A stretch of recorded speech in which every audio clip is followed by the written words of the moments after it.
સ્થાનિક સ્વરાજ્યની ચૂંટણીને લઈને આજે મતદાનનો મહાપર્વ છે ત્યારે જે તમામ જે મતદારો છે તે વોટિંગ કરવા માટે મતદાન બૂથ ઉપર જઈ રહ્યા છે। તમે દ્રશ્યોમાં જોઈ શકો છો કે જ્યાં મતદાન મથક છે ત્યાં વહેલી સવારથી જે મતદારો છે તે પોતાનો મતાધિકારનો ઉપયોગ કરવા માટે લાઇનમાં આવી પહોંચ્યા છે અને જે મતદાનની પ્રક્રિયા જે છે તે શરૂ થઈ ચૂકી છે। તમામ જે અધિકારીઓ છે તેમના દ્વારા પણ તમામ જે તૈયારીઓ છે તે પૂર્ણ કરી દેવામાં આવી છે અને આ પ્રકારે વહેલી સવારથી જ મતદારો લાઇનમાં પોતાના મતાધિકારનો ઉપયોગ કરવા માટે આવી પહોંચ્યા છે ત્યારે ચુસ્તપણે તમામ પ્રકારની જે વ્યવસ્થાઓ છે તે કરી દેવામાં આવી છે અને આ પ્રકારે વહેલી સવારથી જે મતદારો છે તે પોતાના મતાધિકારનો ઉપયોગ કરવા માટે મતદાન મથક પર પહોંચ્યા છે। ત્યારે કહી શકાય કે સુરત મહાનગરપાલિકાની 30 વોર્ડની 120 બેઠકો પર આ પ્રકારે મતદાનની પ્રક્રિયા જે છે તે શરૂ થઈ ચૂકી છે અને વોર્ડ નંબર 11માં પણ આ પ્રકારે વહેલી સવારથી જ મતદાનની શરૂઆત થઈ ચૂકી છે। ત્યારે ચોક્કસથી કહી શકાય કે જે પોલીસ અધિકારીઓનો પણ જે બંદોબસ્ત છે તે ગોઠવી દેવામાં આવ્યો છે કારણ કે કોઈ અનિચ્છનીય બનાવ ન બને તેના ભાગરૂપે પોલીસ બંદોબસ્ત પણ આ મતદાન બૂથો ઉપર ગોઠવી દેવામાં આવ્યો છે। ત્યારે વહેલી સવારથી જે મતદારો છે તેમાં એક આનંદ અને ઉલ્લાસનું વાતાવરણ જોવા મળી રહ્યું છે અને શાંતિપ્રિય માહોલમાં સુરત શહેરમાં મતદાનની પ્રક્રિયા શરૂ થઈ ચૂકી છે। સ્થાનિક સ્વરાજ્યની ચૂંટણીને આજે મતદાનનો મહાપર્વ છે। આપણી સાથે વિધાનસભાના ઉપાધ્યક્ષ જોડાયા છે। પુણેશભાઈ, શું કહેશો કે પ્રકારે મતદાનની પ્રક્રિયા ચાલી રહી છે? મતદાનની પ્રક્રિયા 7 વાગ્યાની શરૂ થઈ છે। તમામ મતદાન મથકો પર અમારા જે પોલિંગ એજન્ટ જે છે એ પહોંચી ચૂક્યા છે। મતદારો પણ પહોંચી ચૂક્યા છે। હવે માત્ર એક અપીલ છે કે આ મારો અવાજ જ્યાં સંભળાય ત્યાં પ્રત્યેક નાગરિકો, પ્રત્યેક મતદાતાઓ એ ઝડપથી બહાર નીકળીને મતદાન મથક પર પહોંચે અને ભવ્ય મતદાન કરે। પુણેશભાઈ, વાત કરીએ તો મતદારોમાં કેટલો ઉત્સાહ જોવા મળી રહ્યો છે? મતદારોમાં ગજબનો ઉત્સાહ જોઈ રહ્યો છો। આપ જોઈ શકો છો અમારી કંચન મામાવાળા 152 નંબરની સ્કૂલ, એની પર આપ અત્યારે જોઈ શકો છો ઘણા બધા લોકો મતદારો આવી ચૂક્યા છે। ગરમીનો પણ પ્રકોપ છે, મતદારોને શું અપીલ કરશો? મતદારોને એટલી જ અપીલ છે કે વહેલી સવારે મતદાન કરો અને કરાવો। સાહેબ, કઈ પ્રકારની વ્યવસ્થાઓ એ કરવામાં આવી છે? અહીંયા મંડપ, પીવાના પાણીની વ્યવસ્થા, બેસવાની વ્યવસ્થા, તમામ પ્રકારની સુવિધા મતદાન મથક પર કરવામાં આવી છે જેને કારણે કોઈ પણ નાગરિકને તકલીફ ન પડે। ચોક્કસથી મતદાનની પ્રક્રિયા શરૂ થઈ ચૂકી છે અને પ્રકારે મોટી સંખ્યામાં મહિલાઓ પણ મતદાન મથક પર પહોંચી છે પોતાના મતાધિકારનો ઉપયોગ કરવા માટે। આપણે મહિલાઓ સાથે સીધી વાત કરીશું। બેન, શું કહેશો, કેટલો ઉત્સાહ? ઉત્સાહ એટલો બધો છે કે રસોઈ પાણી જ્યાં પણ સાઈડ પર પહેલો મત વિકાસ નહીં, પહેલો મત મહિલાને સન્માન કરનારને। બેન, ગરમીનો માહોલ છે, શું અપીલ કરશો મતદારોને તમે? મતદારોને અપીલ છે કે વહેલામાં બને એટલું 12 વાગ્યા પહેલાં મતદાન થઈ જશે। ચોક્કસથી મોટી સંખ્યા મહિલાઓ પણ મતદાન મથક પર પોતાના મતાધિકારનો ઉપયોગ કરવા માટે પહોંચી છે અને મતદારોમાં એક અનેરો ઉત્સાહ જે છે તે સુરતમાં ખાસ કરીને જોવા મળી રહ્યો છે। વહેલી સવારે 7 વાગ્યાના ટકોરેથી સુરતના વિવિધ જે મતદાર બૂથો છે તે જગ્યા પર મતદારો પોતાનો મતાધિકારનો ઉપયોગ કરવા માટે પહોંચી રહ્યા છે। સ્થાનિક સ્વરાજ્યની ચૂંટણીને મતદાનની પ્રક્રિયા શરૂ થઈ ચૂકી છે ત્યારે વાત મળી રહી છે કે વોર્ડ નંબર 21માં ઈવીએમ મશીન ખોટકાયું હોવાની વાત સામે આવી છે। આપણી સાથે જે ઉમેદવાર છે તે જોડાયા છે। બેન, શું કહેશો, ઈવીએમ મશીન ખોટકાયું છે? અત્યારે અમારી પર ટેલિફોનિક ફોન આવ્યો છે। અમારા ward number 21 booth number 88 Athwa zone પાસે છે, ત્યાંથી અમારી પર એવો ફોન આવી ગયો છે કે ઈવીઆર મશીન ખોટકાઈ ગયું છે, તાત્કાલિક ધોરણે એમને રિપેરિંગ કરીને ચાલુ કરવા વિનંતી કરી। તો અમે તરત જ એઆરઓને ત્યાં ટેલિફોનિક ફોન કર્યો અને તમને જાણકારી કરી આપી કે તમે તાત્કાલિક ઈવીઆર મશીન ત્યાં ચાલુ કરાવો ને શું પ્રોબ્લેમ છે, જો મશીન નહીં ચાલુ થાય તો તમે બીજું મશીન પર લાવીને મૂકી શકો।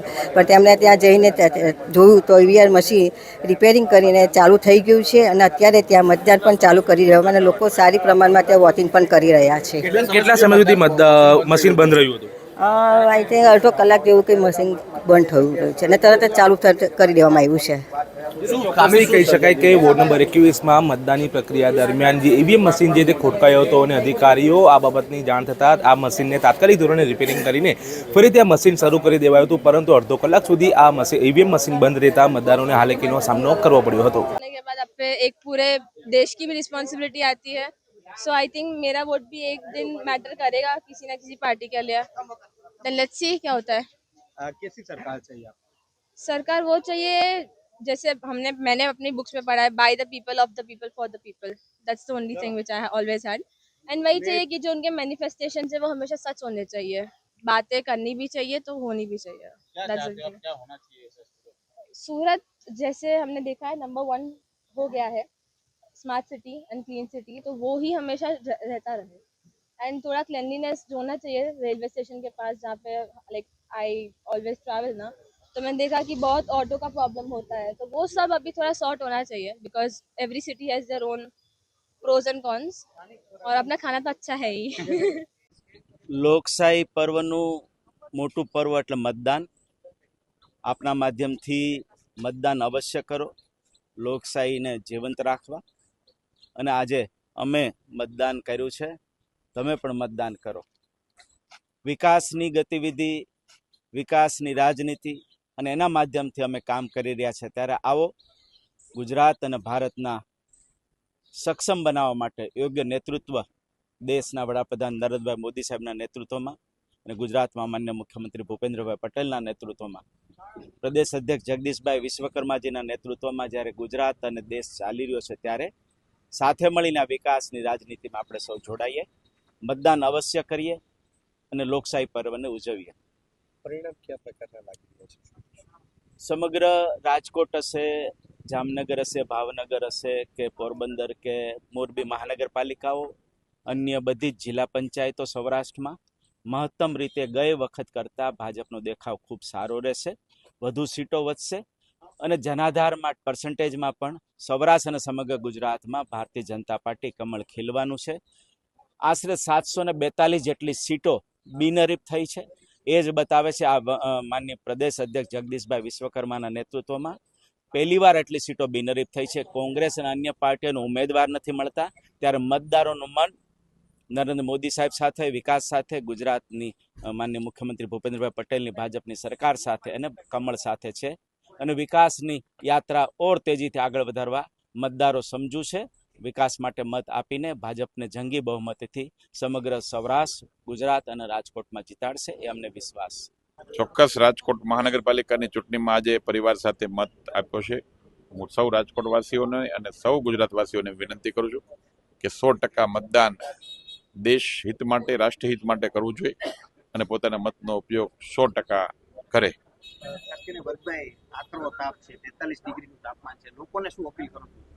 સૌ ગુજરાતવાસીઓ પર અમને ગર્વ છે, ભરોસો છે અને વિશ્વાસ છે કે જ્યારે દેશ હિતની વાત આવતી હોય, રાષ્ટ્ર હિતની વાત આવતી હોય અને પોતાના નેતાને સમર્થન કરવાની વાત આવતી હોય, ત્યારે ગુજરાતી હોય, તડકો હોય, ટાઢ હોય કે તાપ હોય, ક્યારેય પાછી પાની નથી કરી. આજે પણ એ જ રીતે ગરમી ખૂબ છે, છતાં પણ બધા જ સમયસર વહેલા સવારમાં મતદાન કરશે અને કરાવશે એવી અમને વિશ્વાસ છે.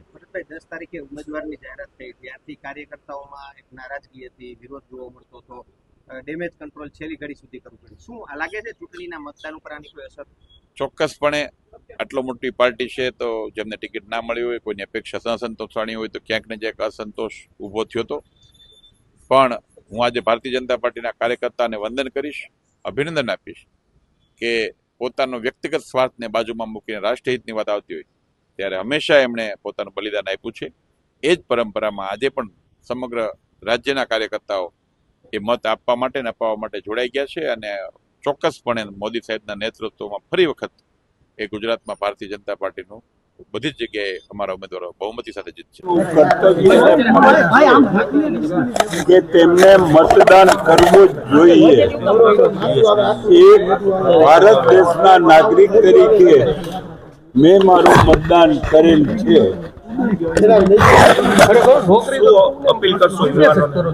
હું યુવાનોને, સમસ્ત મતદારોને હું અપીલ કરું છું કે જે પાર્ટી રાષ્ટ્રને મજબૂત કરે, ભારતીય સંસ્કૃતિનું સંરક્ષણ કરે, એવી પાર્ટીના લોકોને મત આપવો જોઈએ.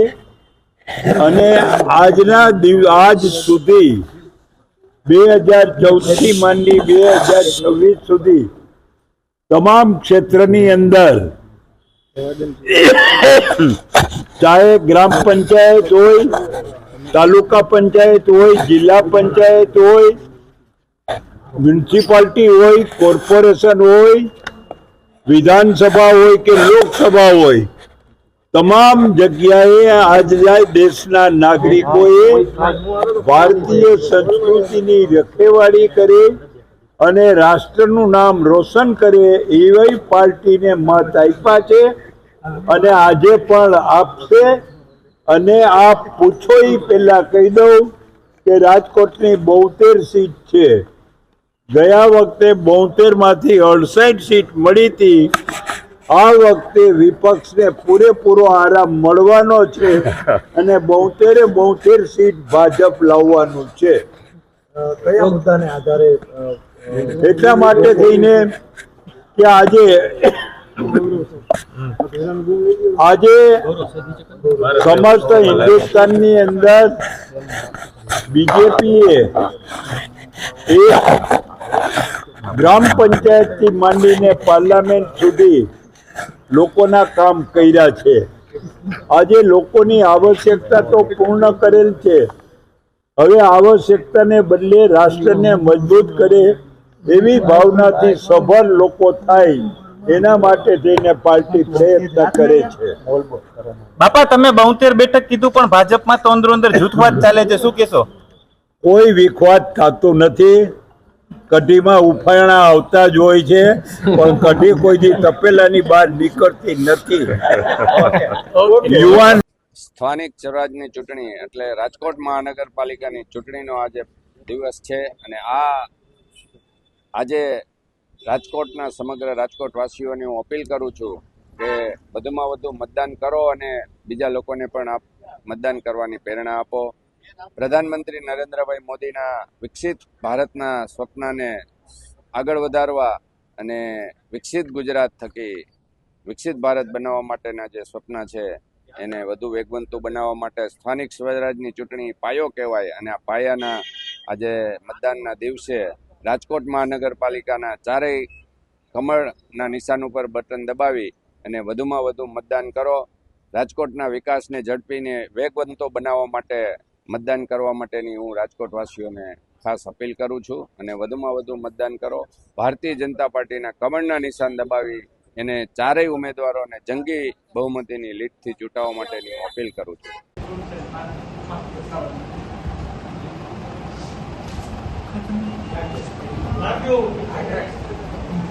કેતન ડિસ્પ્લે હવે કેતન વાય ને